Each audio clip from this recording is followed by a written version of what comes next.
Kamala Harris is no stranger to making headlines, but her latest campaign ad has raised more than a few eyebrows. Aimed at black male voters, the ad uses a dating game-style approach to encourage young people to vote, and let's just say, it's causing quite the stir. From accusations of being cringe to claims of desperation, many are questioning whether this ad is the right strategy to win over voters who Harris is struggling to connect with. Let's break down the ad, the backlash, and what this means for Harris's campaign. In her latest digital ad campaign, Kamala Harris is trying something unconventional, targeting black men's love lives. The ad, which has been circulating on platforms like Snapchat and Instagram, shows a young man approaching a group of women holding balloons. They ask him questions about his height, workout routine, and income, topics that are commonly discussed in dating scenarios. Everything seems to be going well for him, but when he admits that he hasn't made a plan to vote, the women pop their balloons, leaving him standing alone. The message? Don't get popped! Vote! The ad ends with a note saying it was paid for by Harris for president. It's clear that the ad is trying to appeal to young voters in a playful and relatable way, particularly by using humor to highlight the importance of voting. The campaign shows universities in key battleground states like Arizona as primary targets for the ad, hoping to energize young voters who could tip the scales in close elections. The concept is simple: voting is cool, and not voting can cost you, even in your personal life. But despite the playful tone, the ad has sparked a wave of criticism online. The backlash was swift. On X, formerly known as Twitter, users described the ad as desperate and cringe, with many suggesting that it misses the mark for its intended audience. The controversy only grew when it was revealed that 65% of the ad spending was directed toward women, despite the campaign's supposed focus on engaging young black men. Critics questioned how effective this ad would be in swaying black male voters, especially considering Harris's struggles in that demographic. Polling has shown that Harris is facing a tough challenge with male voters, with a recent New York Times report revealing that she is 11 points underwater with men overall. Even more striking is her underperformance with black and Hispanic men, groups that traditionally lean toward Democratic candidates. Harris's support among these groups has been lukewarm at best, which is why this latest ad seems aimed at turning the tide. But has it?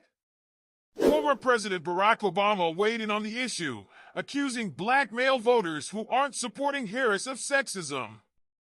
During a visit to a campaign field office in Pittsburgh, Obama didn't mince words.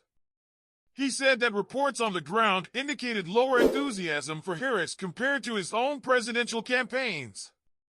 Some black men, he noted, were even considering sitting out the election entirely, which led him to deliver a stern lecture. Obama argued that if black men refuse to support Kamala Harris, they may be doing so based on sexist attitudes rather than policy differences. His remarks were intended to boost enthusiasm but also reflect a growing concern within the Democratic Party about their ability to secure the black male vote in 2024. The Harris campaign's focus on reaching young voters, especially men, is no accident.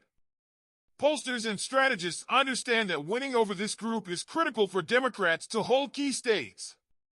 However, the ad's awkward approach and the reaction it sparked suggest that there's a disconnect between what Harris's campaign thinks will resonate and what actually does.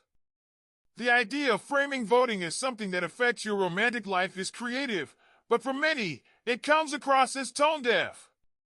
The question now is, can Harris recover from this backlash? More importantly, can she find a way to bridge the gap with male voters, particularly black men? The data shows that she is losing support in key demographics that Democrats have historically counted on, and this ad is not the only indicator that her campaign may be struggling to make inroads.